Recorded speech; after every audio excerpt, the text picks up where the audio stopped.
ବ୍ରହ୍ମପୁରର ପୁଷ୍ପାଞ୍ଜଳି guest ହାଉସ୍ର 112 number room କଥା ମନେ ପଡ଼ିଲେ ରୋମମୂଳ ଟାଙ୍କୁରି ଉଠୁଛି। ଭୟରେ ଦେହଟା ଥରି ଯାଉଛି। ନିଜ ପ୍ରେମିକା ପ୍ରିୟାକୁ ନେଇ ଗେଷ୍ଟ ହାଉସ୍ ଯାଇଥିଲା ଅଭୟ। ସେ ଗେଷ୍ଟ ହାଉସ୍ ଭିତରେ ଏମିତି କ'ଣ ଘଟିଲା?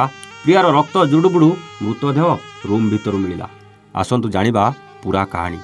ହ୍ୟାଲୋ ହାଏ ନମସ୍କାର, ଷ୍ଟୋରି ୱିଥ୍ ପ୍ରତାପର ଆଉ ଏକ ନୂଆ କାହାଣୀକୁ ଆପଣଙ୍କୁ ସ୍ୱାଗତ। ସମୟ ଦିନ 11ଟା, ସ୍ଥାନ ବ୍ରହ୍ମପୁର ନୂଆ ବସ୍ଷ୍ଟାଣ୍ଡ ସାମ୍ନା ପୁଷ୍ପାଞ୍ଜଳି ଗେଷ୍ଟ ହାଉସ୍। ନିଜ ପ୍ରେମିକା ପ୍ରିୟାକୁ ନେଇ ଗେଷ୍ଟ ହାଉସ୍ର 112 ନମ୍ବର ରୁମ୍ରେ ଇନ୍ କଲା ଅଭୟ। ହେଲେ ଅପରାହ୍ନ 5ଟା ବେଳେ ଥାନାରେ ନିଜକୁ ସରେଣ୍ଡର କରି କହିଲା, ମୁଁ ମୋ ପ୍ରେମିକା ପ୍ରିୟାକୁ ମାରିଦେଇଛି। ପୋଲିସ ଏ ଖବର ପାଇବା ପରେ ପହଞ୍ଚିଥିଲା ପୁଷ୍ପାଞ୍ଜଳି ଗେଷ୍ଟ ହାଉସ୍ର ସେହି 112 ନମ୍ବର ରୁମ୍ରେ। ଆଉ ଯାହା ଦେଖିଥିଲା ତାର ମଧ୍ୟ ହୋସ୍ ଉଡ଼ି ଯାଇଥିଲା। ରକ୍ତ ଜୁଡ଼ୁବୁଡ଼ୁ ଅବସ୍ଥାରେ ପଡ଼ିଥିଲା ପ୍ରିୟାର ଶରୀର। ପୋଲିସ ପହଞ୍ଚି ଶବ ଜବତ କଲା ଆଉ ତଦନ୍ତକୁ ଆଗକୁ ବଢ଼େଇଲା। ହେଲେ ଅଭୟ କାହିଁକି ପ୍ରିୟାକୁ ମାରିଲା? କାହିଁକି ନା କେବଳ ସନ୍ଦେହ। ଅଭୟ ସନ୍ଦେହ କରୁଥିଲା ପ୍ରିୟା ତାକୁ ଆଗ ଭଳି ଆଉ ଭଲ ପାଉନି, ତାକୁ ଆଗ ଭଳି ଆଉ ପ୍ରେମ କରୁନି। ଅଭୟକୁ ଲାଗୁଥିଲା ପ୍ରିୟା ତାକୁ ଛାଡ଼ି ଆଉ କାହାକୁ ଭଲ ପାଉଛି।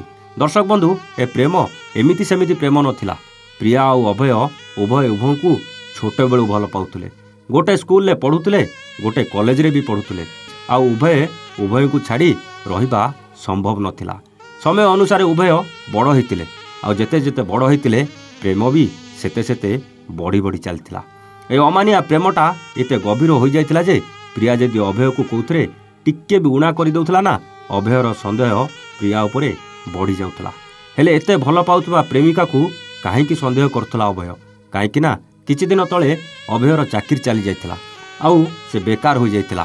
ଏପଟେ ଏକ ଘରୋଇ ହସ୍ପିଟାଲରେ କାମ କରୁଥିବା ପ୍ରିୟା ବ୍ୟସ୍ତତା କାରଣରୁ ଅଭୟକୁ ସମୟ ଦେଇପାରୁନଥିଲା। ତେଣୁ ଅଭୟ ଭାବୁଥିଲା କି ମୋର ଏବେ ଯେହେତୁ ଚାକିରି ନାହିଁ ଆଉ ମୁଁ ଯେହେତୁ ବେକାରୀ ହୋଇଯାଇଛି, ସେଥିପାଇଁ ବୋଧେ ପ୍ରିୟା ମୋତେ ଆଉ ଆଗ ଭଳି ଭଲ ପାଉନି କି ସମୟ ଦେଉନି। ତେଣୁ ଅଭୟ ପ୍ଲାନ୍ କରି ପ୍ରିୟାକୁ ପୁଷ୍ପାଞ୍ଜଳି ଗେଷ୍ଟ ହାଉସ୍କୁ ଡାକିଲା। ଦିନ 11ଟାରେ ଏଣ୍ଟ୍ରି କରିଥିବା ଅଭୟ ଆଉ ପ୍ରିୟା ସେଇ 112 ନମ୍ବର ରୁମ୍ରେ କ'ଣ କଲେ କେଜାଣି ଦିନ 3ଟା ବେଳେ ପ୍ରିୟାକୁ ଛୁରୀ ଭୁଷି ମାରିଲା ପରେ ହସ୍ପିଟାଲ ଯାଇ ନିଜ ହାତର ଚିକିତ୍ସା କରାଇଥିଲା ଅଭୟ। ଆଉ ତାପରେ ଥାନାକୁ ଯାଇ ଆତ୍ମସମର୍ପଣ କରିଥିଲା। ଦର୍ଶକ ବନ୍ଧୁ, ପୋଲିସ ତ ତଦନ୍ତ କରୁଛି ଆଉ ଯାହା ରହସ୍ୟ ଅଛି ସବୁ ସତ ସାମ୍ନାକୁ ଆସିବ। କିନ୍ତୁ ଅଭୟ ପ୍ରିୟା ଉପରେ ସନ୍ଦେହ କରି ଯାହା କଲା କ'ଣ ଠିକ୍ କଲା? ଯଦି ପ୍ରିୟା ଅଭୟକୁ ଭଲ ପାଉନଥିଲା ତାହେଲେ ଅଭୟ କଥାରେ ଗେଷ୍ଟ ହାଉସ୍କୁ କାହିଁକି ଆସିଲା? ସେଇ 112 ନମ୍ବର ରୁମ୍ରେ କେମିତି 4 ଘଣ୍ଟା କାଟିଲା? ଛୋଟବେଳୁ ଭଲ ପାଉଥିବା ପ୍ରିୟାକୁ ମାରିବାକୁ କେମିତି ଅଭୟର ହାତ ଗଲା? ସତ କହିଲେ ଏଇଟା କ'ଣ ପ୍ରେମ ଥିଲା ନା ପ୍ରେମ ନାଁରେ ଆଟ୍ରାକ୍ସନ୍ ଥିଲା? ମାନେ ପ୍ରିୟା କେବଳ ମୋର ଆଉ ସେ କାହାର ହେବା ପୂର୍ବରୁ ତା ଜୀବନ ନେଇଯିବି। ଯଦି ଅଭୟ ସତରେ ତାକୁ ପ୍ରେମ କରୁଥିଲା, କ'ଣ ଜଣେ ପ୍ରେମିକ କ'ଣ ତା ପ୍ରେମିକାକୁ ଏମିତି ନୃଶଂସ ଭାବେ ମାରିପାରିବ? ଆପଣଙ୍କୁ କ'ଣ ଲାଗୁଛି? ଅଭୟ ଯାହା କରିଛି କ'ଣ ଠିକ୍ କରିଛି ନା ଅଭୟ ପ୍ରିୟାକୁ ମାରି ଭୁଲ କରିଛି? ଏସବୁ ପ୍ରଶ୍ନର ଉତ୍ତର ଆପଣ କମେଣ୍ଟ କରି ନିଶ୍ଚିତ ଜଣାଇବେ। ଆଜି ପାଇଁ ରହୁଛୁ। ଆମେ ପୁଣି ଆସିବୁ ଆଉ ଏକ ନୂଆ କାହାଣୀ ସହିତ ଷ୍ଟୋରି ୱିଥ୍ ପ୍ରତାପରେ। ସେତେବେଳେ ଯାଏ ନମସ୍ତେ, ଜୟ ଜଗନ୍ନାଥ।